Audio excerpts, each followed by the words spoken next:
This man was bitten by a snake 3 days ago, but is only now arriving at hospital for treatment 200 kilometers away. A medical crisis is unfolding in Nigeria, where distances between medical facilities can prove the difference between life and death, and medicines are either too expensive for many or are in short supply. Before the doctor here can finish attending to the patient, he's called to another victim who's just been brought in. We are receiving 8 patients daily now. And as time goes on, as we're entering the rainy season properly, we'll be having more because people are all on the farm. And also because of sleeping outside. Thousands of people are bitten by snakes in Nigeria every year, but health experts can't be sure exactly how many die because of poor access in rural areas.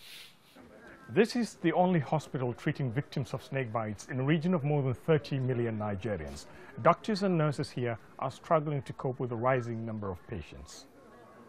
Doctors say many cases arrive here late, sometimes too late, and patients die or end up with permanent disabilities. It took Habibu Hamman nearly 5 days to get help. I've gone through unbelievable suffering to get here. It's just that I didn't die. At some points, I wished I died. Carpet vipers are responsible for 80% of the cases in this hospital.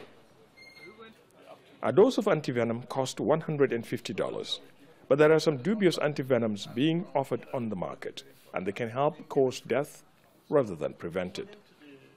So many people are dying in the bush or in the rural areas where there is no access road or anti-snake venom, because there are so many fake anti-snake venom circulating in Nigeria.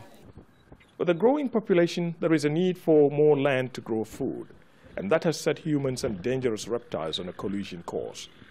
More snakes in their natural habitat are being disturbed as more crops are planted.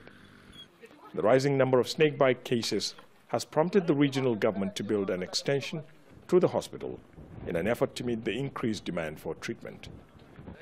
A few months ago, the country was hit by a shortage of anti-snake venom drugs. It's reported 250 people died in just 3 weeks.